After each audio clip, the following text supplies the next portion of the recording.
Okay. Jana, hi.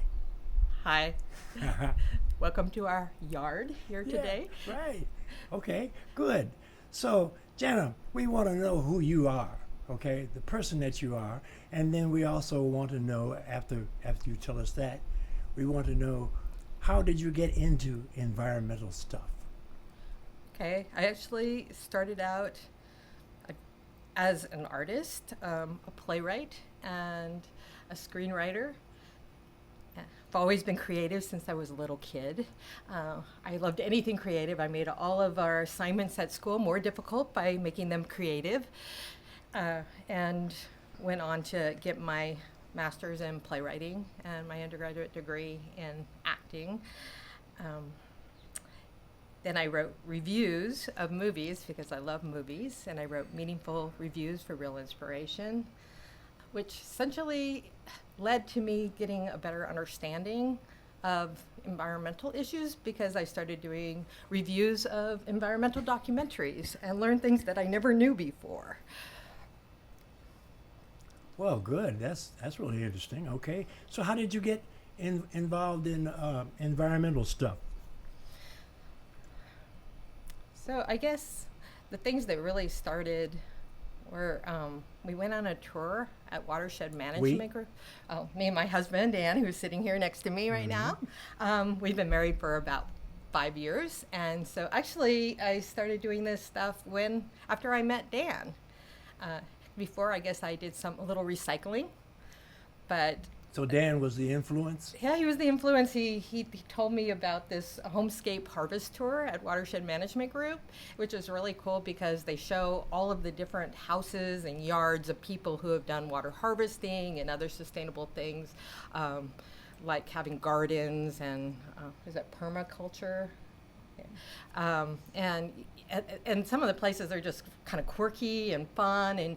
And the year that he did it, he rode his bike around, so it was really fun with a group of people. He rode to all the different houses that had water harvesting, and it was really inspiring to me. So I'd say that that was the first step, and kind of the most important thing to us about sustainability is using rainwater, and keeping the rainwater in your yard and using it for native trees in your garden and essentially to conserve water. So that was the start of it, which led to eventually, I think I went to a Sustainable Tucson meeting with Trace English, and they did a panel on food security. And that panel was very inspiring. I wrote a blog about it. Again, using my gift of writing to try to do something good in the world. And we started to try to find ways to use what we have in our own house, in our own yard, to be food secure. So, which means, using less water, using composting, using our coffee grounds or things that we have here, not bringing in fertilizer from some other place, but just things that are just here to see if we could have a garden that would thrive in the desert. And so Oh, that was the start of it. cool. Thank you. Dan, how you doing? Great. How are you doing, Ron? I'm doing great myself also. So, you being in part of this environmental stuff that's going on, trying to improve the environment. I assume that's correct. Yes. Yeah, Okay. certainly All is. right. All right.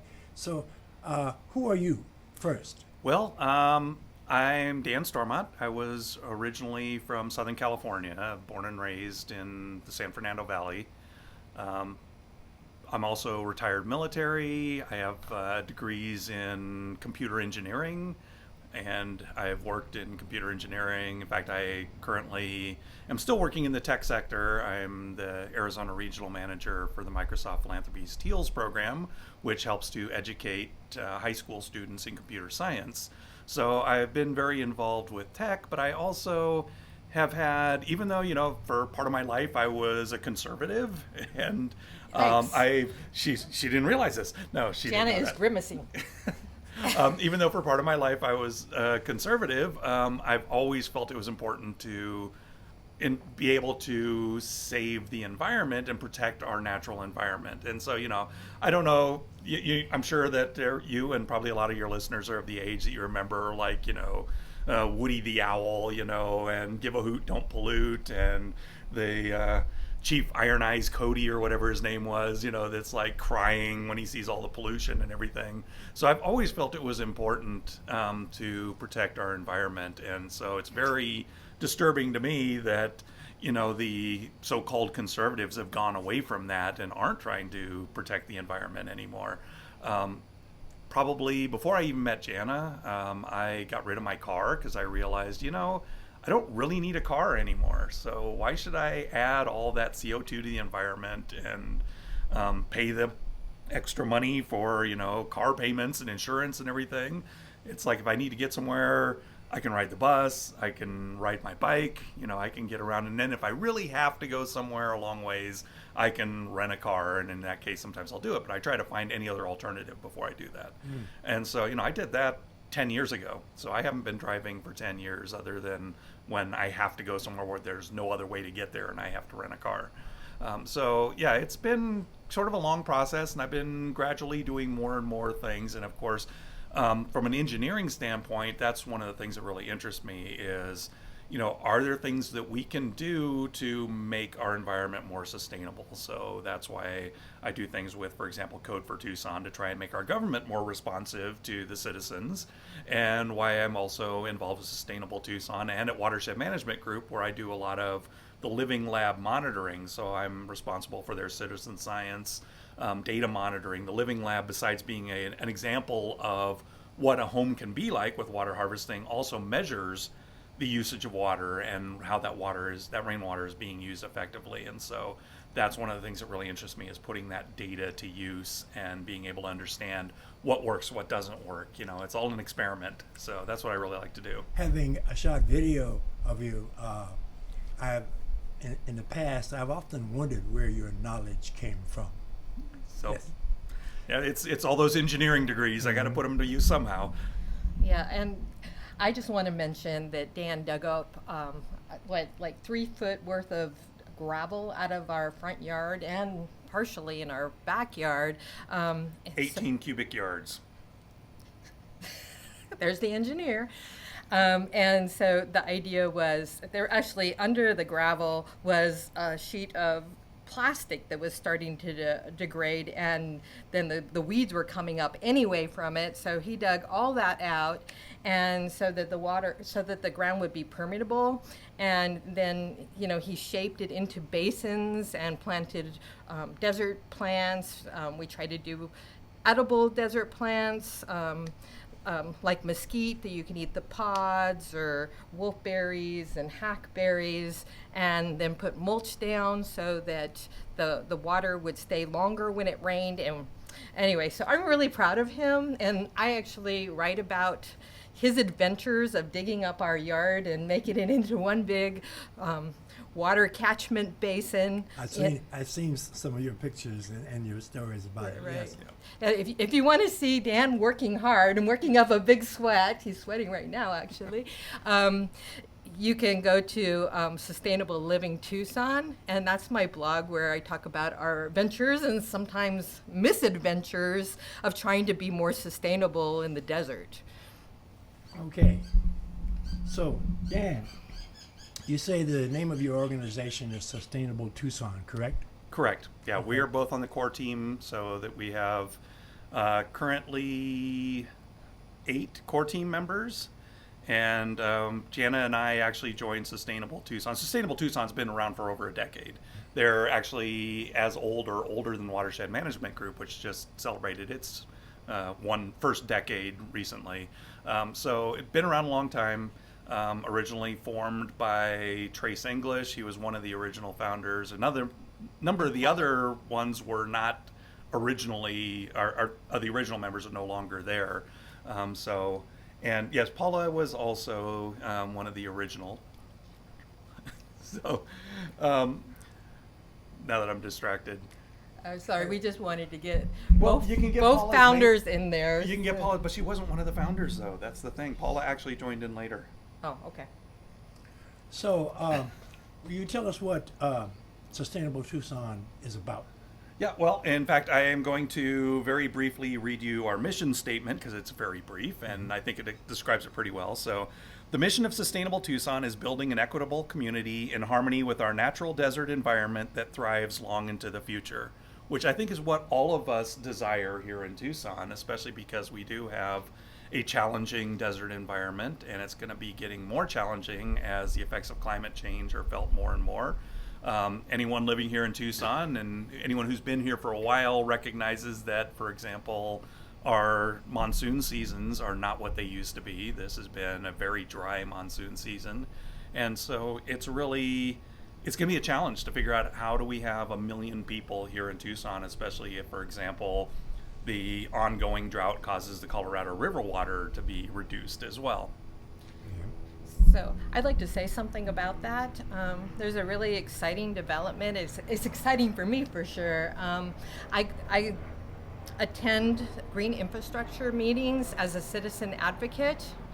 And so I've seen like the good work they've done organizing to make green infrastructure, around Tucson. And I'm so excited that Pima County and Tucson work together to make this green infrastructure. But if you know anything about water harvesting, that it requires a lot of people to do it. So in this case, so Pima County and Tucson are doing it along the streets with curb cuts, and they want to expand that. So I just want to bring to your viewers' attention, your listeners' attention, that right now they're proposing, I think, a 75-cent tax to expand the green infrastructure and to maintain it, which is really super important because a lot of people, like a woman down our street, didn't want us to put in a garden, in one of the right-of-way basin. In the right-of-way basin, yeah.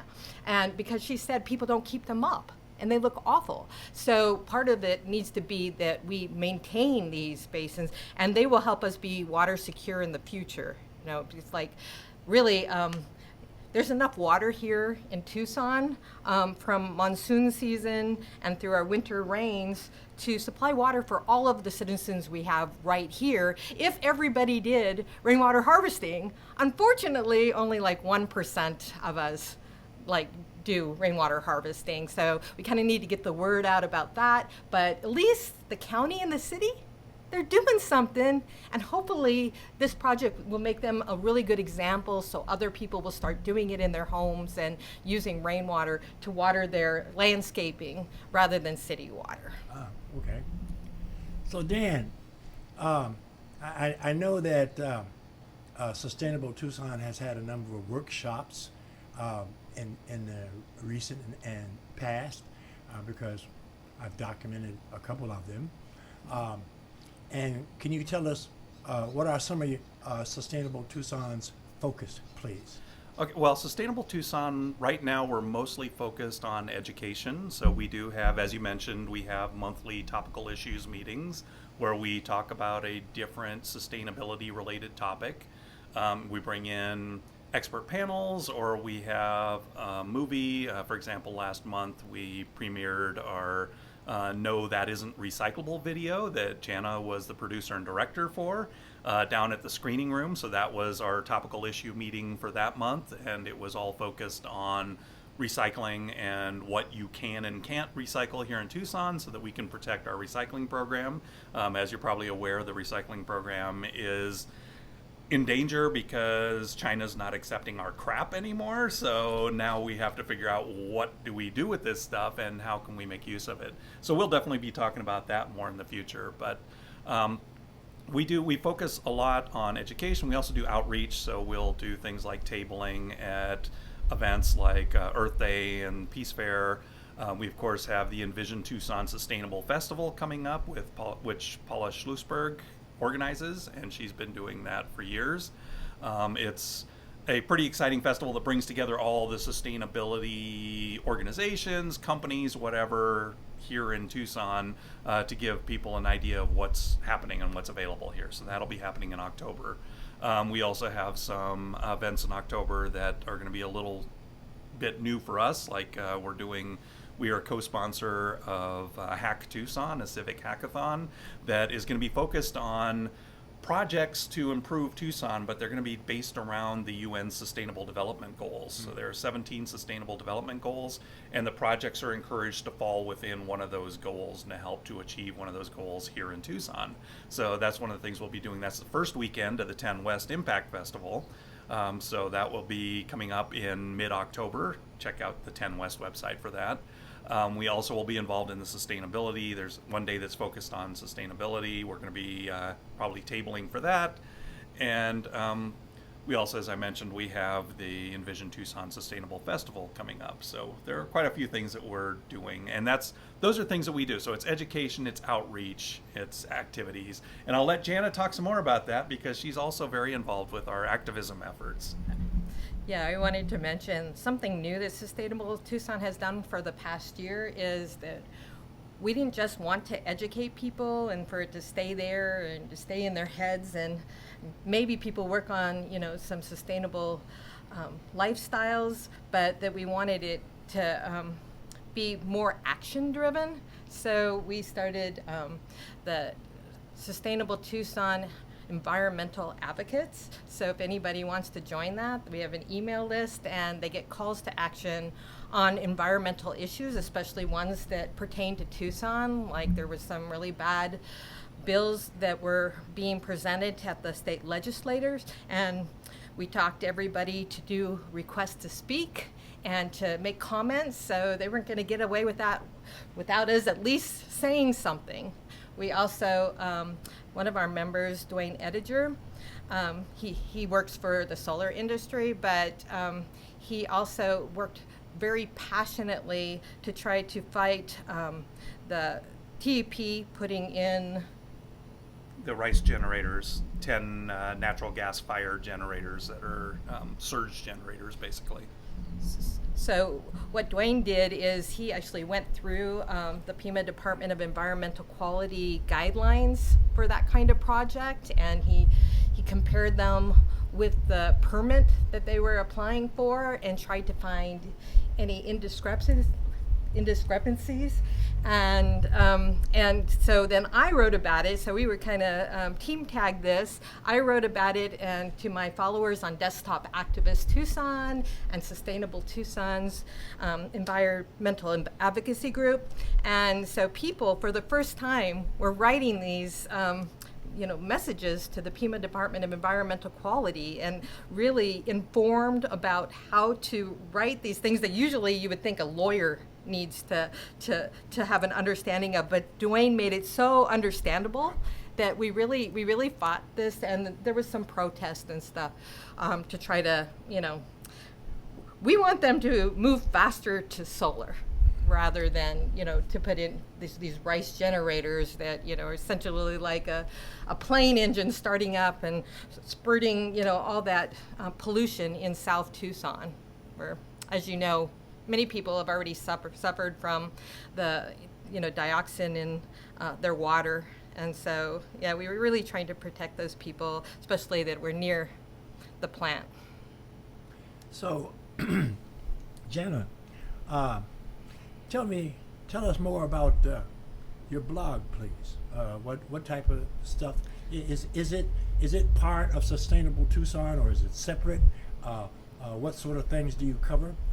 Okay, so I have two blogs. I have Desktop Activist Tucson, and I have Sustainable Living Tucson. So Sustainable Living Tucson was the one that I started way back when me and Dan first started doing all this stuff, where we talked about our first struggling efforts to grow something in Tucson with very little water. But because I'm a member of Sustainable Tucson, I will use that also, like, to promote our events. And when I directed our music video, I posted the information on that. So everybody, please look for No, That Isn't Recyclable. It's a parody of a Meghan Trainor song No, where she tries to get rid of guys and says, no, my name is no, my son is no, my number's no, you need to let it go. But we're like, plastic bags, no, dirty diapers, no, in the trash it goes, you need to let it go. So I promote the things at Sustainable Tucson also on my Sustainable Living Tucson blog, because it's part of my life. And when we have calls to action that have to do with the environment, particularly things that have to do with Tucson, I put those there too, because that's all a part of living a sustainable life. You need to do, you have a sustainable lifestyle where you try to use low water, zero waste, where you try to make less trash. But in this day and age, we also need to be active politically. We need to show up and say it's not okay to have a bill that allows them to put in a big development and deplete the San Pedro River. We need to stand up. So that stuff has all ended up in Sustainable Living Tucson's. And then Desktop Activist Tucson can be anything. It's not just environmental calls to action, but there are things social justice as well. And so I just essentially cut and paste calls to action from the Sierra Club, Credo, different activist groups, and you can just go to that page when you feel like doing a call to action. Sometimes it's a phone call, sometimes it's signing a simple petition, and it's all there simply for people to get activated. Okay. So, Dan, you had mentioned that you had like 8 core members in Sustainable Tucson. Right. Okay. So, are you interested in having more members? We are interested in getting more people involved. The core members, you can kind of think of that as the board for a nonprofit. So we don't need too many core members, but we do have, we're trying to do more. We want to do more than just have the meetings, as Jana was mentioning. We want to start having working groups that do different focused activities. So for example, recycling would be one. So Jana's been doing work with a group that's doing recycling. Trace English has been doing work on food resilience. So he has a group that's focused on how do you build community around food and how do we become food self-sufficient here in Tucson, which is really a challenge. I mean, that's another thing people don't think about. But if if the trucks don't show up for a very short amount of time, we'll run out of food here because we're dependent almost entirely on food from somewhere else. We don't produce our own food here. And so how do we address some of that? I saw that firsthand just one day when my neighborhood store, the produce truck didn't show up one morning, and there was nothing in the produce department. It's like all the shelves were empty, and I was asking, it's like, what happened? They said, the truck didn't show up today. And I'm thinking, if just one day you've got no produce in the produce department, what happens if the trucks don't show up for a week? Yeah, I've heard, I don't know whether it's true or not, but I've heard that there's only 7 days worth of food in the grocery store. Yep. 3 days. That's what Trace says, 3 days. 3 days, Yep. huh?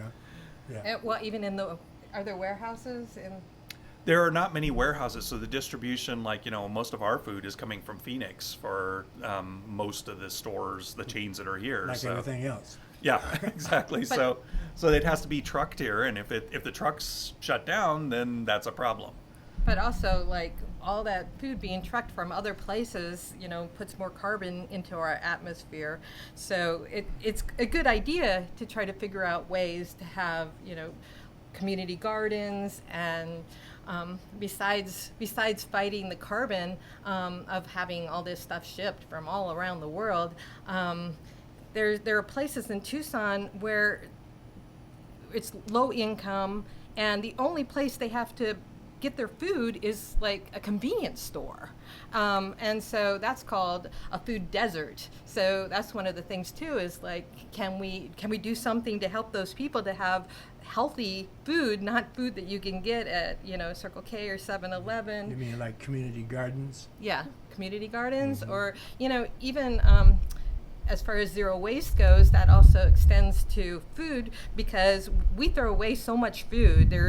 Sometimes they throw food into landfills that just because there's too much food and they want to make a bigger profit. Sometimes they throw food into landfills because it's just doesn't look perfect, and all that is really edible and still nutritious. And so there's a couple organizations that take that food and save it from going into the landfill, and then they will distribute it all over town, and then people for like $10 can get 60 pounds of food, so those people, you could deliver that food to these areas where they don't have a lot of like fresh vegetables. And also sometimes actually there's a shockingly